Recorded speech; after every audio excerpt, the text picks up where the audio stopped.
Now there's another form, well actually let's look at what we're going to deal, how we're going to deal with this. First off, we're going to ensure that we exfoliate so that these cells don't fall into the sticky sebum sitting in our cells, in our pores. Okay, so we're going to exfoliate as much as possible, and as I said in the exfoliation segment, an alpha hydroxy acid, beta hydroxy acid, or a combination of the two may be the right thing, depending on the level of oiliness of the client's skin, and I can help you with that when I work on your skin. The other thing that we're going to do is we're not going to put moisturizer, man-made moisturizer on top, because that's going to help clog things up. And we're also not going to use cleansers that strip oil of our skin. Oil is not the enemy. The detergent cleanser is the enemy, because it's stripping the oil off. You put man-made moisturizer on top, your skin is still going to produce its own moisturizer in the sebaceous gland, whether you like it or not. So you're going to have a double layer of moisturizer happening. Not a good idea for people with a very oily, acneic skin.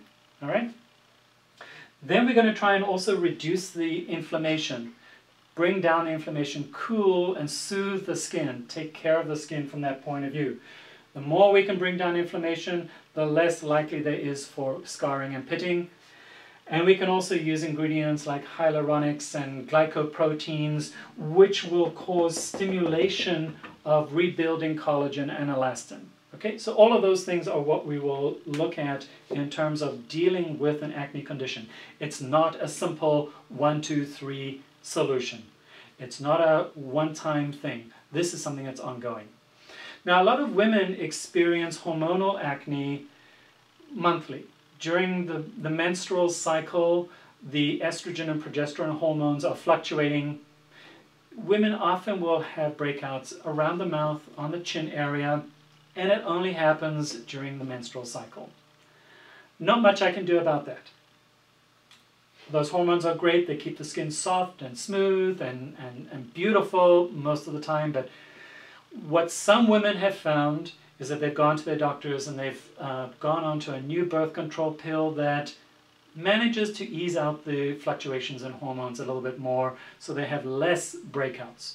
That's up to you and your doctor to talk about, not for me. Then we also have adults with stress-related acne. Now, stress-related acne is one of those things that we deal with every day in life. Well, those of us with acne, a predisposition, and a genetic predisposition for acne, stress is going to cause a breakout. In stress, there's this little hormone called cortisol. Cortisol just does a bad job of helping you to control acne. Basically, it's going to exaggerate the condition. Cortisol is a low-level hormone that is in all of us. And under stressful conditions, it expresses more. Where you have acne, cortisol makes the acne worse. Even if it's hormonal acne once a month for women, cortisol, which is expressed when you're in a stressful situation, will make your monthly hormonal acne even worse. Now, there are ways that we can try and reduce the cortisol expression. There's a plant extract from an everlasting plant combined with peptides that helps to reduce cortisol expression in the skin by about 50%. So there are ways that we can control that. Okay, that's a good thing. But most critical in all aspects of acne is diet. What you eat determines what you look like and determines how bad your condition is and how good you can make it. Eat 5 fruits and 5 vegetables every day, a cup of each. Now that sounds really, really tough, and it is tough to do, but it's the best thing for your skin, particularly for acne skin. There are things that you should definitely reduce or eliminate, and quite frankly, eliminate junk food immediately. You also want to reduce your dependence on dairy products. Dairy has a big implication in acne. If you have a pizza, you have a cheeseless pizza.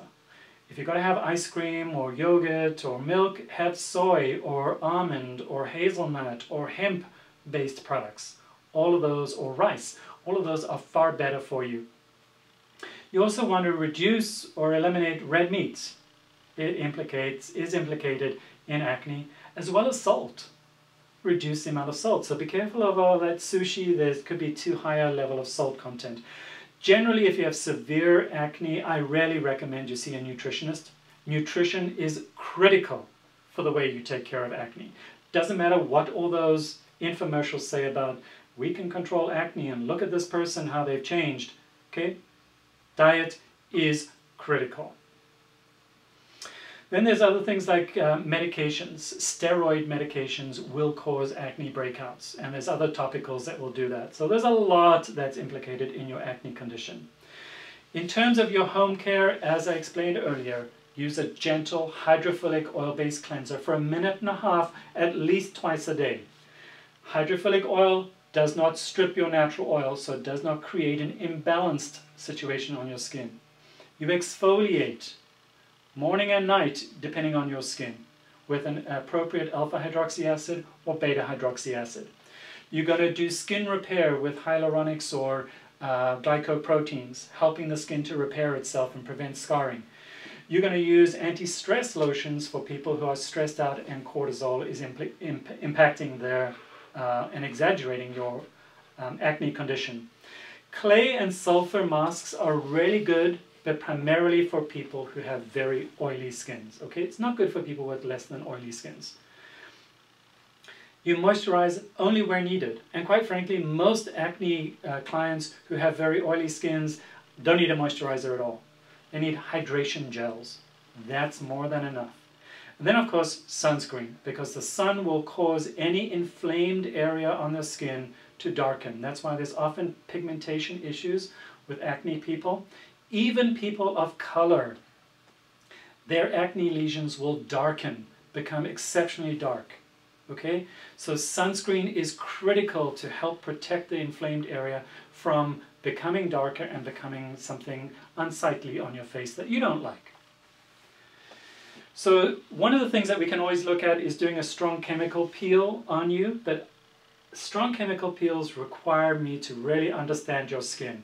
You do not want to put your skin through a lot of trauma. It could make the situation worse. But generally, strong chemical peels will help to lift a lot of the scarring and pigmentation issues and actually enable your skin to recover and strengthen. It's a really good thing to do. Once I've worked on your skin, we can determine what is the best course of action for you in terms of acne. But it is a big condition. It's something that needs a lot of dedication on your part. And you have to be committed to it. It's not something that you can just say, I'm only going to do this and not that. Okay? You either do it all or don't do anything.